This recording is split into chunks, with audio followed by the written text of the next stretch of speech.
Good evening. I've been asked to say a few nice things about John, so by definition this will be short.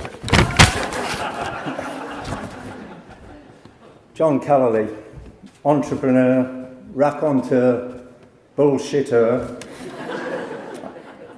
I know John for probably 10 years or so. We've travelled around the world in various capacities, and I would know John in probably 4 capacities.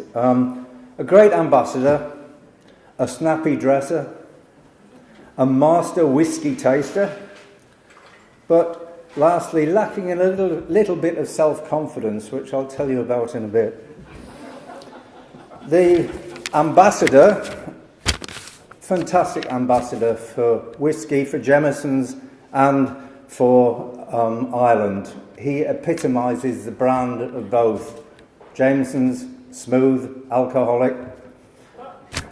Our Ireland, he epitomised the Ireland brand as well. Warm, friendly, witty, articulate. I just can't you read your handwriting here, John? He's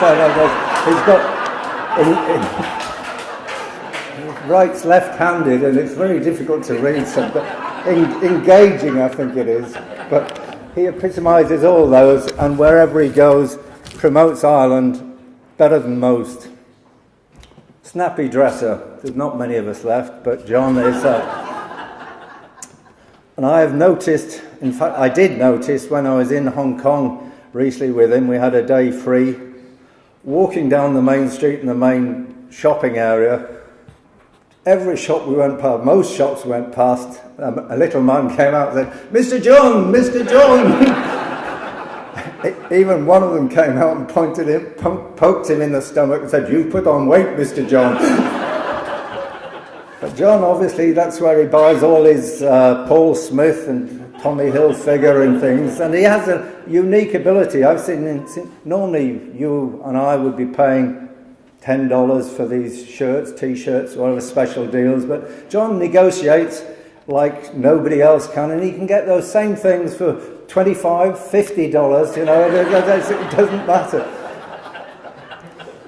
So much so, when the guy, I was talking to him while he was trying on just another suit there, and he said, "Oh, Mr. John, great man, whenever he leaves, we close down and go on holiday." Just hold on a second, I'm coming on to the master whiskey taste, and I have some props.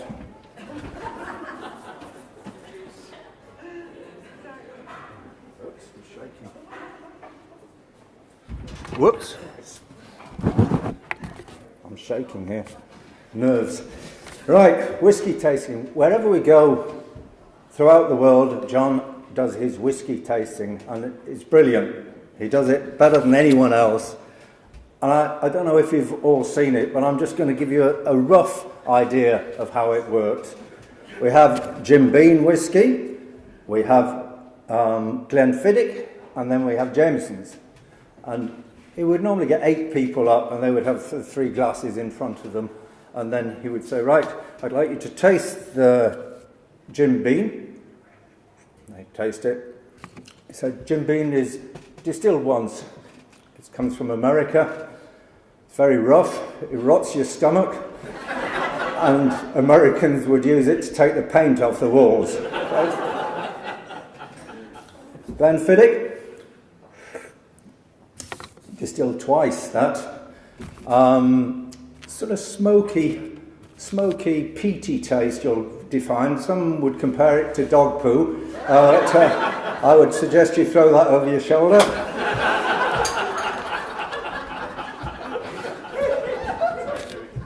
Then thirdly, Jameson's. If you'd like to just taste Jameson's, that smooth taste, that taste of nectar and honey. It's apparently got cancer-curing abilities, and it restores hair. Now comes to the moment when he says, "Right, having tasted those 3, which one do you like the best?" And he'll make us sing, "Jameson's, Jameson's, Jameson's, Jameson's, Jameson's."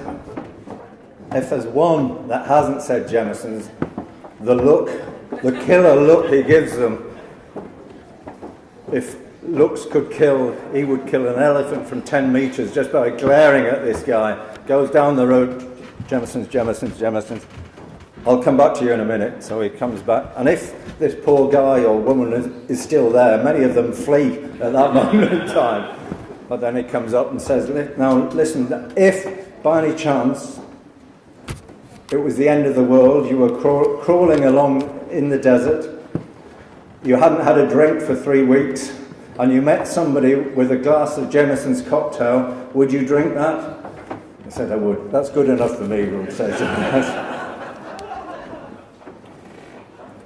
Self-confidence, I'm sure you were all raised an eyebrow in that. We go to Australia every 2 years. We tell our wives it's for workshops. But as you see from the photos, there was one of John on a boat, and it's just this story I'm going to tell, because we were in Perth. We'd actually finished the workshops and the work, and it just so happened the World Sailing Championships were on in Fremantle, the Etchells class. I'm not a sailor, but apparently that's one of the types of boats. Now, Monica, who's here, was our manager in Australia, and she organised for us to get onto the press boat, which was brilliant.